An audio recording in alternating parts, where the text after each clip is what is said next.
Bonjour à toutes et à tous, j'espère que vous allez bien. Aujourd'hui, je vais vous parler du concept de sprezzatura.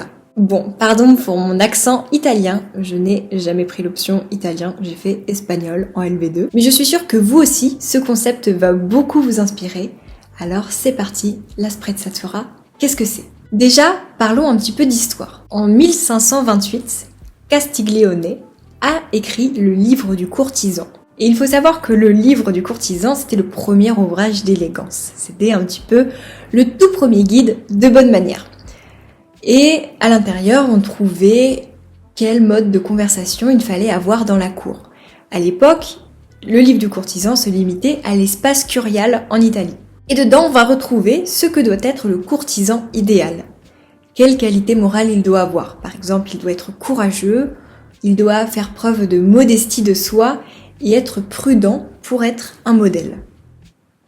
Il doit aussi toujours se cultiver, parler plusieurs langues, jouer de la musique, peindre, dessiner et lire des poèmes. Le livre du courtisan se répand très vite dans toutes les cours d'Europe. Et dedans, il y a un concept fort, c'est la sprezzatura. Et la sprezzatura, qu'est-ce que c'est? J'ai cherché sur internet comment était vue aujourd'hui la sprezzatura et c'est vu comme de la nonchalance. Ce sont des hommes avec des costumes et une chemise ouverte en train de fumer, qui sont pas forcément très sympathiques. Et je me suis dit, mais attendez, on a complètement transformé le concept de sprezzatura puisque ce n'était pas ça. Et c'est pour ça que j'ai envie de vous en parler parce que je pense que ça peut tous nous inspirer. En fait, le vrai concept de sprezzatura, pas la nouvelle sprezzatura. Eh bien en fait, ce concept, c'est être discret et ne jamais être à la recherche des compliments. Par exemple, un bon courtisan au XVIe siècle, s'il avait fait un voyage de 3 semaines à cheval pour se rendre en France, par exemple, et qu'il revenait, il ne fallait pas qu'il dise « Oh, je suis fatigué. Tu te rends compte, j'étais à cheval pendant 3 semaines dans les montagnes, il faisait froid, j'ai eu faim, mais j'ai réussi. » Non. Il rentrait, il se taisait, il participait aux discussions comme si rien ne s'était passé et il ne cherche pas à se mettre en avant pour recevoir les compliments. Donc il va être discret, tout simplement. Et je trouve que c'est très intéressant parce que j'ai lu dans un des livres de Nadine de Rothschild, alors je ne sais plus lequel c'était, mais quand les gens lui demandaient ce qu'elle faisait de sa vie, parce que de toute évidence elle était mariée à un multimillionnaire ou milliardaire, je ne sais pas exactement quelle est la valeur de sa richesse, et pour les gens c'était simplement la femme de Monsieur de Rothschild. Et elle le dit dans son livre. Elle répondait toujours « Oh, rien, tu sais ». Alors qu'elle disait qu'en 1 an, elle avait écrit un livre, avait organisé 52 fêtes, soutenait 7 associations, etc., etc. Et ça m'a fait sourire parce que finalement, elle fait bien plus de choses que des gens qui finalement travaillent. Et pour autant, elle ne s'en vante pas, elle dit « Oh, je ne fais rien ». En fait, elle ne va pas se mettre en avant. Et ça m'inspire beaucoup parce que on est dans une société où j'ai l'impression qu'on a toujours besoin de prouver. Alors peut-être que c'est un manque d'estime de nous-mêmes. On a toujours besoin de prouver qu'on travaille dur, que la vie ce n'est pas facile, etc. Et jamais on va être tenté de ne pas se plaindre et de dire « Oh bah non, moi ça va ». Non, on a l'impression que ce serait mal de dire ça et que justement on va moins nous valoriser si on ose dire qu'on mène la belle vie. Bon, pour autant, je pense que personne ne mène totalement la belle vie. Mais vous voyez, il y a ce concept d'être discret et de ne pas mettre en avant que l'on travaille dur, qu'on a fait un effort difficile. Et d'ailleurs, je reviens sur le livre du courtisan. Quand certains se sont risqués à traduire la sprezzatura par de la nonchalance, donc c'est-à-dire un laisser-aller et de l'affectation, en fait, pour l'écrivain, c'était clair.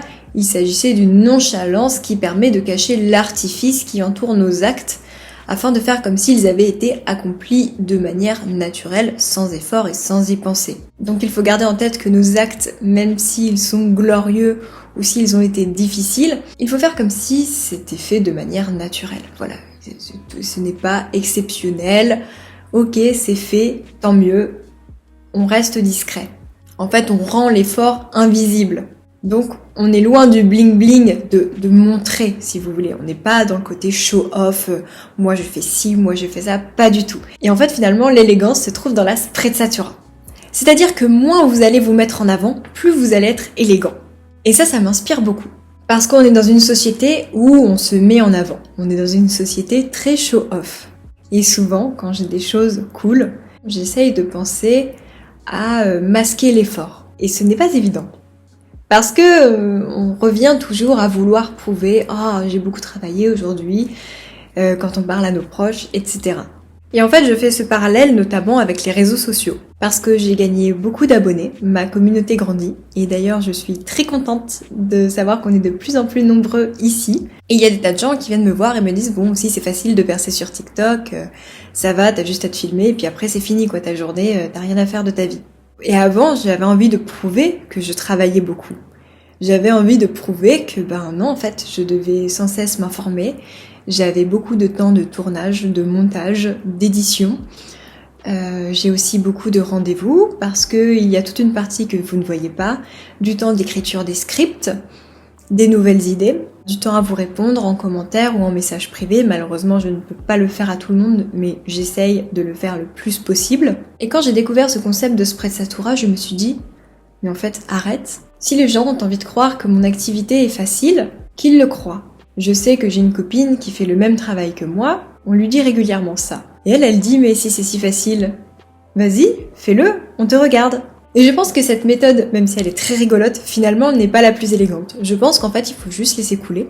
Et si les gens ont envie de croire que c'est facile, qu'on ne fait rien de notre vie, qu'ils le pensent.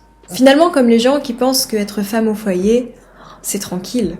Oui, c'est tranquille d'avoir de petits dans les pattes, de devoir tout gérer, les machines, les courses de la semaine, etc. Oui, c'est très tranquille, bien sûr. Mais laissons-les croire ça. Donc voilà pour le concept de sprezzatura. Je ne sais pas si vous en avez déjà entendu parler, si vous avez déjà réfléchi du moins à cette réflexion sans connaître exactement le nom du concept, mais plutôt mais tout ce qui est discrétion, rendre l'effort invisible, masquer l'artifice pour en fait uniquement laisser surgir le charme et l'envoûtement. Parce que finalement, il n'y a pas de charme, ce n'est pas envoûtant quelqu'un qui te dit « Oh, j'ai travaillé dur, oh, ma vie est difficile ». Pas du tout. Non, on préfère quelqu'un qui dit « Oui, je fais ça » et qui fait comme si c'était naturel. Vous voyez ? Je pense que l'élégance, le charme réside dans ce côté naturel. Et pour autant, on sait que c'est difficile. Par exemple, je connais une femme qui a 80 ans, qui est magnifique. Sincèrement, c'est mon but de vie d'être comme elle à 80 ans. Évidemment, il y a de la chirurgie esthétique. Mais elle ne le dit pas. Elle a un corps, vraiment, parce que je pars en vacances avec elle de temps en temps. Elle a un ventre plat, elle a un corps impressionnant. Et quand je lui demande comment elle fait, elle dit « Oh, tu sais, c'est simple, il suffit de bien dormir. » Voilà, elle fait comme si c'était simple, et cette femme est très élégante, alors que derrière, évidemment qu'il y a du travail pour avoir ce corps à 80 ans. Et déjà à 20 ans, c'est difficile, mais alors à 80 ans, je sais qu'elle fait du sport, je sais qu'elle s'entretient. Il y a aussi de la chirurgie esthétique. D'ailleurs, je vais vous parler de chirurgie esthétique bientôt. Mais elle ne le met pas en avant. Elle ne met pas sa beauté en avant, ses efforts en avant, pas du tout. Et pourtant, on remarque qu'il y a du travail. Mais non, pour elle c'est simple et ça la rend bien plus envoûtante en fait. Ça donne ce côté mystérieux, on a envie de la découvrir, on a envie de savoir comment elle fait. Si vous voulez, cette femme c'est une poésie, c'est une muse et moi je suis très inspirée par les femmes âgées. Je vois autour de moi beaucoup de jeunes filles qui ont comme référence Hailey Bieber, Kendall Jenner, etc. Eh bien moi, je préfère regarder ces femmes plus âgées comme Claire Chazal, comme Catherine Deneuve, et en fait savoir comment elles font. Parce que moi, c'est mon objectif d'être une jolie femme comme ça. Et donc ça, finalement, ça demande bien plus de travail. Ça demande par exemple de mettre de la crème solaire sur son visage et dans son cou toute sa vie. Ça demande de faire du sport, parce que moi, je le vois bien, mon conjoint est médecin. Il a beaucoup de personnes âgées qui viennent le voir en consultation et il me dit toujours que les gens qui ont fait du sport toute leur vie sont en meilleure santé que des personnes qui n'ont jamais fait de sport. Entretenir son muscle, c'est important. Et là, je ne parle même pas d'esthétisme, je ne parle même pas de body goal. Je parle simplement en fait d'avoir des muscles, d'être musclé.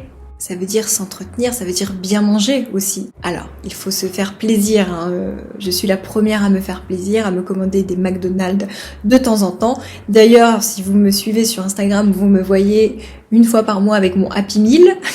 Mais derrière, il y a cette notion de prendre soin de soi et finalement ne jamais s'en vanter. Voilà, pour moi, c'est ça une femme mystérieuse, une femme envoûtante.